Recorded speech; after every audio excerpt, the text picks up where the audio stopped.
Today I'm going to, with my dog's help, show you how to wind a center pole ball with a makeshift nostpine. I have here a bundle of double pointed needles. They're all the same size, but they're all not the same length. They're held together with a rubber band, and this is your handle end and this is your working end. The length doesn't matter as long as your working end, all the points are lined up. So what we're going to do is we're going to take the end of my yarn and we're going to lay it over the handle and hold it in place with my thumb. Then we're going to take the yarn and we're going to just feed it through the center of the needles. And we're going to take a couple wraps up the length of the needles, and this is really important for later on. And then we're going to start winding our center pole ball. We're going to use my pointer finger to guide the upward side, and we're going to wind at an approximate 45-degree angle. The beginning wraps may not be quite 45, but we're going to try and get them that way.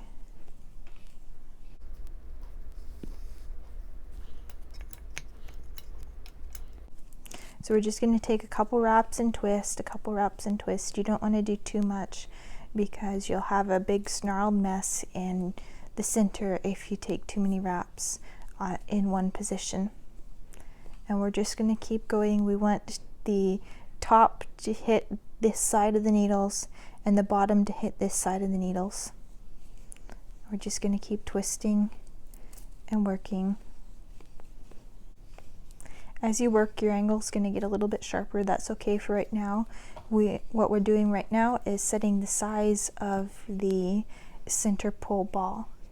So we're making it taller. As you can see, as we're making it taller, it's moving closer and closer to the points of the needle, and we're starting to get to the point where it's really easy to get your thread in between the needles. So because these are all the same width across the length, we can just slide our ball down a little and keep going. And here, as the ball gets bigger, I'm using my thumb on the front side and my pointer finger on the back side to help with the angle. And we're just going to keep winding this until we get to the height we want the ball to be. I like to use both hands to wrap. I find it saves my wrist. Okay, this is as tall as I want my center pole ball. It's going to get a little bit taller as you work, but not too much, and that's a good working size for me. So I'm going to push it down again a little bit and turn. And now I'm going to put my thumb right about a few inches, and you'll see this has a natural curve that comes down. You want to catch just the edge of that curve, so it's just a little bit down, and we're going to start wrapping at the full 45. And it helps if you have your finger on the back on that curve too, and this will help guide the back. The first few wraps are always the hardest because you're setting the new pattern and it wants to slide a little bit. Now on this, I want one flat surface. So I'm going to make the top the flat. That's the easiest. It doesn't necessarily, sorry sweetie, it doesn't necessarily mean that this has to be flat, and it's usually easier to let it kind of slide down a little bit. Now as the ball's getting bigger, we can take more wraps in one place, but you still want to have the ball very smooth. If you take too many, you're going to have big lumps and ridges. The reason I like to do a center pole ball off the bobbin instead of running two bobbins is because I find that on my projects, if I don't spin a bobbin in one sitting, that sometimes the two ends of the yarn are slightly different sizes. And so this allows me to average out the ends by plying them back together, and it gives you a more consistent yarn. You can see the top is getting pretty flat. The bottom's fairly flat, but it's just slightly rounded. And we're moving out instead of up. The one thing with having this bobbin unsecured is it slipped its hooks and spun back on itself. So you just need to watch your bobbin.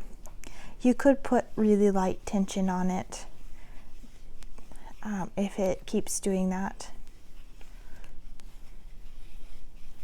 And you do have to watch that the hooks, you keep moving the hooks up and down sometimes, because it can put too much tension on your yarn, especially if you have a thinner yarn.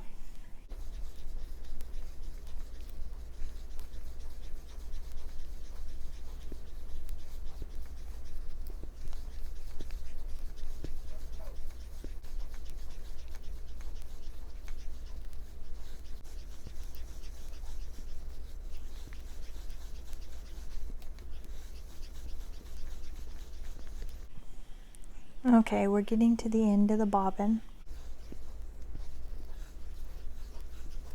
And that is your center pull ball. Doing it by hand like this allows you to choose how thick or thin you want it. To take it off your needles, you're going to grab your needles and twist, and that will loosen your wraps. This allows you to pull your center pull off, and then you can carefully pull it free of your nostpine.